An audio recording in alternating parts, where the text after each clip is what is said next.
Всем привет, дорогие друзья! Вы вновь на канале «Мы в Испании». Всем привет! Для вас вновь Татьяна, Алексей. И мы, для тех, кто не знает, мы живем в провинции Аликанте на побережье Коста-Бланка. Сейчас, кстати, мы находимся не в провинции Аликанте, а в поездке небольшой. Вот. Тема сегодняшнего нашего ролика, она продиктована вопросом, который нам недавно задали на канале одна из наших подписчиц, как дела обстоят в Испании с землетрясениями, цунами, наводнениями, штормами и так далее. В общем, какие-то катаклизмы, которые могут присутствовать в определенной стране и в Испании. Продиктовано это тем, что произошло землетрясение в Турции, с разрушительной силой очень произошло, и с жертвами большими. Конечно, мы соболезнуем Турции, всем гражданам, и поэтому хотим затронуть эту тему. Что же в Испании? Действительно, это такая важная тема. Люди, которые здесь живут, иногда они задумываются о том, может ли такое здесь тоже случиться. И поэтому спасибо, что подписчики наши и зрители задают такие вопросы. Действительно, это актуально, и мы решили вот так. Друзья, я надену очки, потому что у нас солнышко вылезает, и немножко блики такие, тяжело глазам. Вот. С одной стороны, Испания, конечно, расположена в сейсмоопасной зоне, то есть все Средиземное побережье Средиземного моря, юг Испании, юго-восток, наверное. Это достаточно сейсмоопасное место. С другой стороны, если посмотреть историю землетрясений, которые здесь были, то крупных землетрясений здесь было не так уж и много. Значит, 29, вот я загуглила, это в открытых источниках есть информация, конечно, все вы можете сами прочитать и уточнить, но хочу сказать, значит, самое крупное землетрясение произошло 29 марта 1954 года в Испании. Величина составила 7,9 его, произошло на юге Испании, и значительные повреждения были в Малаге, Гранаде, Кадисе и Мадриде.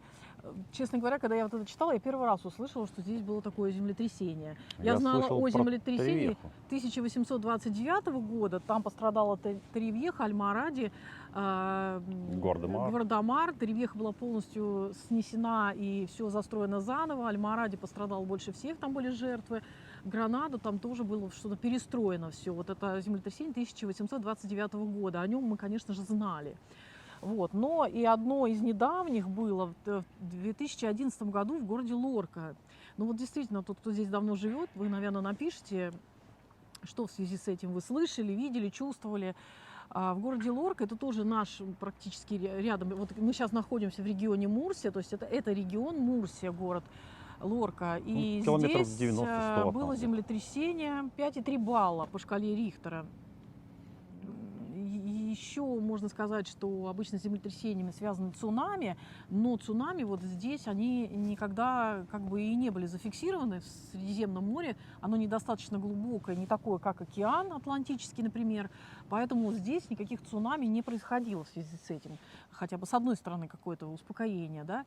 Но так же, как в Атлантике проходит тоже разлом, и там вот действительно были в 1700 каком-то году землетрясение с цунами, когда пострадал Лиссабон, Португалия, там было тоже разрушение. В принципе, такие мероприятия природные, они случались, но единственное успокаивает, что это не происходит достаточно часто. Сказать мелких, конечно, землетрясений здесь бывает достаточно. Я хочу тебя добавить, пока ты не рассказал про Давай. достаточно, чтобы понимать, я тоже родился в южной стране, в городе Куляб, это Таджикистан, там тоже частые были землетрясения. И хочу сказать, когда говорят сильное землетрясение или мелкое, как определить? То есть важно понимать, что до 4 баллов, ну, считается это небольшое землетрясение. Вы, конечно, там от 3 баллов до 4 вы будете чувствовать достаточно прилично трясет, но до 4 это не опасно, а от 4 и выше это уже становится опасно. Там 5 баллов это может уже трескаться стены, сыпаться штукатурка, падать там подвесной потолок и так далее. И, соответственно, там 6, 7 это уже значительные разрушения, и там 9 баллов это уже там Степанакерт, если кто помнит. Это уже ужасно. Ну вот я хотела договорить быстренько свою мысль, что мелких здесь действительно бывает очень много, фиксируется землетрясений. И одно из них я чувствовала, как бы вот за эти 5 лет, то, что мы здесь проживаем, я сидела просто на стуле, как вот я его чувствовала, да, я сидела его на стуле, и мне в один момент мне показалось, что я на этом стуле как будто бы нахожусь на мосту, и по мосту проехал трамвай. Вот так вот слегка просто тряхнуло, но никто в доме, вот ни Алексей, ни наши мальчики, они в принципе не почувствовали. Алексей что-то стоя готовил у барбекю, мальчики тоже чем-то занимались. Вот единственное, почувствовала я, и я написала нашим знакомым в Гранал аккаунт, чувствуют ли они, и вот Ирина в ответ мне написала: у нас трясется посуда, то есть их потряхивало посильнее. Но регулярно читаю новости, когда в группе Таривьеха, да, люди пишут, что вот там тряхнуло, где-то грохот, гул слышали. 3 балла или там 3,5. Но у нас в Ориуэлла Коста как-то вот более-менее все спокойно. Ну, еще обычно те, кто живут в высоких зданиях, естественно, когда трясется земля, здание раскачивается сильнее, у кого высокие этажи, те, естественно, ощущают это значительно сильнее, начинает болтаться люстра на потолке, у кого они есть. Мгм. То Ну есть вот, вот так. кстати, да, напишите под видео, кто здесь живет, чувствовали ли вы когда-то здесь вот какие-то землетрясения, где вы, из какого региона, может быть, потому что горные здесь есть у нас, и, мне кажется, в Андалусии там горы сплошные, да, Но я хочу, толчков. Татьяна, тебе добавить, буквально перед записью, когда ты сказала, что вот хотелось бы раскрыть вот эту вот тему, Мгм. я залез в приложение Earthquake, ну, там очень много различных, которые фиксируют землетрясения. По Испании, по-моему, Inc. Торимотос, по Италии просто Торимото. Ну, там много предложений. Смотрите, мы сейчас какой-нибудь, может быть, даже сюда вот вставим.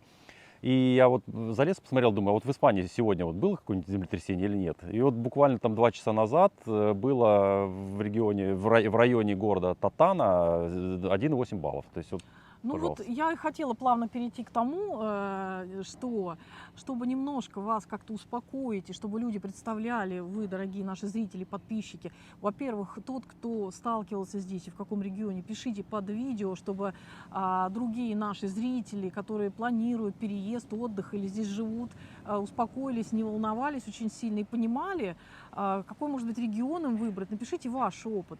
Это первое. Второе, я хотела сказать, что немножко в качестве успокоения по Испании, что их здесь не так много было таких крупных землетрясений. Может быть, вот это вот как-то людей немножко успокоит. В-третьих, я хотела сказать, что вот Алексей уже сказал, что есть приложение, которое можно скачать и на телефоне смотреть за землетрясениями, какая-то аналитика, может быть, предупреждение. Ну вот и самое главное, что испанцы знают об этой проблеме своей, то есть что вот такая вот у них расположенность их страны в таком месте, может быть, сейсмоопасном, они знают, опыт уже есть у них исторический, вот этих землетрясений, которые случались, и поэтому они еще это учитывают при строительстве зданий, естественно. Алексей сейчас вам расскажет, какие здания они строят на его взгляд, вот сейсмостойкие они или нет, надежные или нет здесь здания. Ну, я немножко вопрос с другой стороны разверну. Когда нас некоторые звонят, спрашивают, подскажите, где лучше дом купить, какую квартиру и так далее. Вот теперь получается, что лучше еще и учитывать, из какого материала и какой метод строительства был применен к постройке этого дома. На самом деле кирпичные дома, ну, это самые слабые, самые сильные разрушения происходят именно в кирпичных домах. Затем идут панельные дома, они немножко лучше кирпичных. И самые прочные, которые выдерживают там от 7 до 9 баллов землетрясения, это, естественно, монолитная технология строительства. Потому что армированный бетон, когда заливается каркас дома, стены заполняются блоками или кирпичом, и в момент землетрясения то вот этот каркас, он немножко тоже гуляет, но здание остается целое, то есть никаких повреждений не будет. Могут быть, конечно, та кладка, которая сложена из кирпича, дать трещины, но сам дом не разрушится. Это вот однозначно могу сказать, потому что я разговаривал с проектировщиками, когда мы в Санкт-Петербурге проектировали высотные здания, одни из первых стали строить там свыше 25 этажей, и именно вот этот вопрос тоже волновал всех, потому что в Санкт-Петербурге хоть и считается, что не сейсмическая стойкость, но из-за того, что много болот, и возможно со временем, грунтов, да? через 50 или 70 лет, потому что дома строят со сроком эксплуатации 70 лет, то есть возможно может что-то произойти, и поэтому это тоже учитывалось. И вот именно те 25 и выше здания, которые проектируются сейчас и строятся, они все сейсмостойкие. Если вы знаете так называемую башню «Газпрома», которую построили в Санкт-Петербурге. Но это я тоже ты хочу хочешь сказать. отвлечься немножко? Да, она высотой 362 метра и построена именно по монолитно-каркасному технологии строительства. Нет, давай вернемся к Испании. Все-таки мы рассказываем об Испании. Здесь вот домики, вот эти одно-, двух-, трехэтажные в наших урбанизациях, которые есть в Ориуэло Коста, в Торревьехе невысокие домики. Ну вот я имею в виду современные, не, может быть, не старые какие-то дома, а современные. Вот как тебе кажется, там же заливают колонны, и Да, вот да, это... все верно. Современные дома, естественно, потому что каждый год ужесточаются требования, в том числе и по сейсмологии. И современные дома, все современные дома, которые строятся, они все учитывают именно степень для того, чтобы предотвратить разрушение во время землетрясений. И поэтому в основном дома, вы увидите, сейчас строятся именно по монолитной технологии. То есть заливаются либо колонны, либо стены, все это монолитный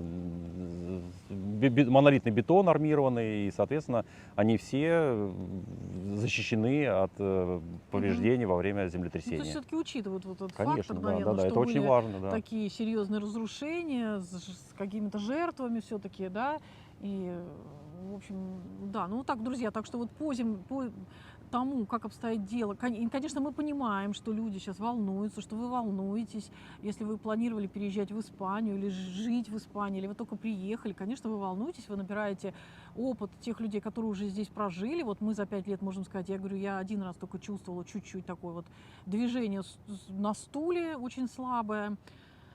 Ну вот я вам сказала то, что было в истории. Вы можете сами это загуглить и почитать про Испанию. Следующее, друзья, вот что еще может в связи с этим вас интересовать? Например, какие-то наводнения тоже спрашивали. Бывают ли наводнения? Вот что бывает, то бывает. Здесь мы встречали однажды такое явление, как Гота Фрио, по-моему, 2019 год. Действительно были подтоплены, и туннель у нас здесь был подтоплен, который ведет как раз в сторону Мурсии. Вот, и какие-то у Много кого-то наводнений. гаражи, и дома. Вот они как подготовились, выложили мешки, чтобы воду отводить в сторону, чтобы не размыло, но все равно. Вот что тут произошло на пляже, деревья с корнями, все поломано. Там вода вообще, вон, и деревья. Кошмар. Вон вода.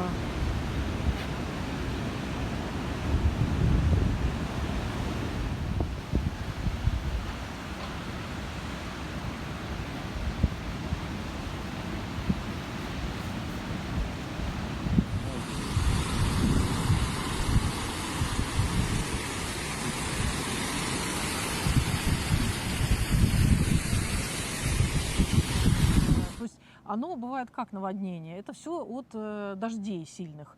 Естественно, там с гор течет, с возвышенности течет, все накапливается, и все тянет вниз. Это естественно. Селевые потоки с гор. Вот. И в зависимости от того, где локационно проходит в том или ином году больше всего дождей. Там может подтапливать, наводнять. Страдают люди, конечно, жилища, автомобили. Это, естественно, бывает. В этом году у нас не было ничего такого, но могло быть, по-моему, было где-то в другом Сильного регионе. такого не было. Сильного не Да. было. Однажды мы с этим сталкивались, с явлением Гота Фрио. У нас, слава богу, все было хорошо, потому что тут тоже выбирать жилище надо выше, там, где не подтапливает. Обязательно на это обращать внимание. Парковочные места машин смотрите, чтобы не было под домом, под наклоном, чтобы с улицы поток воды не мог зайти в случае обычного даже сильного ливня. А у нас здесь действительно были смыты даже пляжи, которые вот восстановили вот буквально там Вот совсем недавно. в Лозении, по-моему, да, пляж, его регулярно смывает. Регулярно смывает. Ну и также бывает, конечно же, вот кто считает, что в Испании жара, конечно же, здесь бывают снега. И в прошлом году, по-моему, Мадрид в прошлом году Да. заносило, там был весь коллапс на север был дорогах.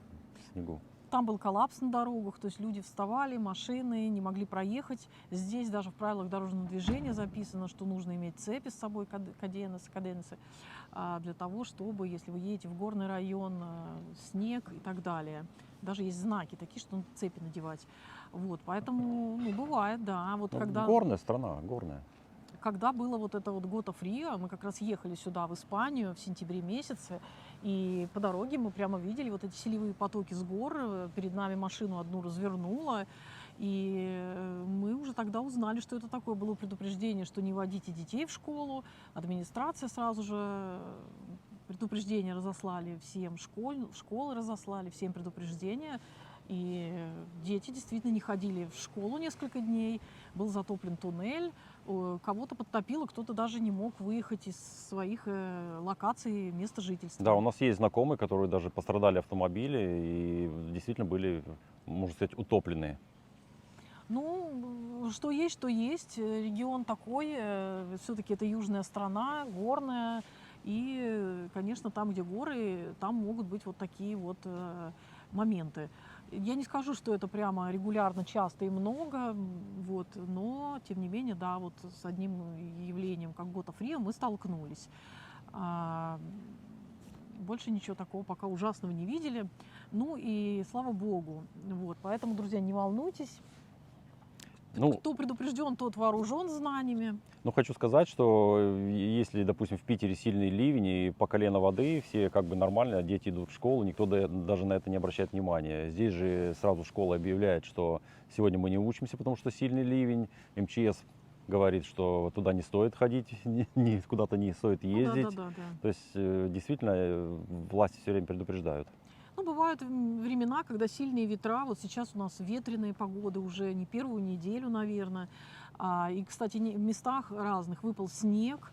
Тоже, в общем-то... Ну, такой холодок так чувствуется Холодок даже. чувствуется, да. И вот такие моменты бывают, да, здесь не всегда жара, бывает что-то такое. Ну, про землетрясение я вам уже сказала, это, конечно, печальная история. Вот то, что в Турции, это вообще просто неожиданно и очень страшно. Вот, но про Испанию. Ну, и еще, кстати говоря, вот к землетрясениям, поскольку здесь, можно сказать, недалеко Алжир, да, вот через Гибралтар, Африка. в принципе, Африка недалеко, то, кстати, я прочитала, что там бывают тоже землетрясения регулярно, и иногда вот здесь, на побережье, можно слабые толчки чувствовать. Тут они как бы Отголоски. Как бы, да. отголоски, да. Вот. И к тому же здесь бывает калима, так называемая, то есть такая вот пыль африканская, да, кстати. Кто был, я, Татьяна, добавлю, кто был в Средней Азии назывались афганцы. То есть там с Афганистана дуло вот эту вот красную пыль, и примерно то же самое происходит здесь. То есть Земля у нас одна, мы живем на одной планете. Но она опасна только тем, может быть, у кого проблемы, может быть, с дыханием, я не знаю, астматики или какие-то аллергики. Опять-таки всегда все и полиция, и власти, и местные какие-то органы административные, они предупреждают, делают рассылки в группах, если подписаны где-то в Инстаграме, о том, что у кого есть проблемы с дыханием или какие-то такие, да, то, ну, по возможности не выходите на улицу, закройте окна, вот, или ходите в респираторах. Ну, вот так. А единственная неприятность для нас, вот эта калима, это грязные окна и грязные автомобили, улицы. Вот, пыль такая. Кто подписан у нас в Инстаграм, мы в прошлом году была сильная калима, которая дошла до нашего побережья. Мы выкладывали такие марсианские виды, что солнце было красным, земля была красным, и вся машина была покрыта таким красным песком. Ну, вот такие моменты. Вот, друзья, наверное, все. То, что мы хотели вам сказать, мы вам рассказали. В принципе, все взято из открытых источников по поводу землетрясений. По поводу всего остального, это то, что мы здесь видели. Калиму, Gotha Fria, ну и какие-то моменты. Те опасности, которые могут вас встретить здесь в Испании, вы можете увидеть по ссылке в этом ролике, в описании, или вот здесь вот, как обычно, появится. Мы уже снимали ролик про опасности в Испании. Ну да, и одна из них, это, в общем-то, гусеницы. Вы посмотрите, кстати говоря, тот ролик. Там мы с ними, слава богу, не встречались. Это ядовитые гусеницы, опасные в Испании. Сейчас как раз их время миграции. Об этом тоже предупреждают, даже если подписаться в Инстаграм на... Не, ну мы их видели, но мы их не трогали. Не то, что не встречались, мы с ними встречались, но мы их не трогали. Вот, поэтому лучше, конечно, их не трогать. И сейчас как раз вот февраль, время их миграции. Посмотрите ролик, там есть еще какие-то предупреждения о том, что может быть здесь опасно. Ну и надеюсь, наши ролики вам полезны и интересны. Ставьте лайк, поддерживайте этот ролик, если он вам интересен и полезен. Но также делитесь своим опытом, если вы здесь прожили больше 5 лет или там за эти 5 лет вы что-то где-то встречали.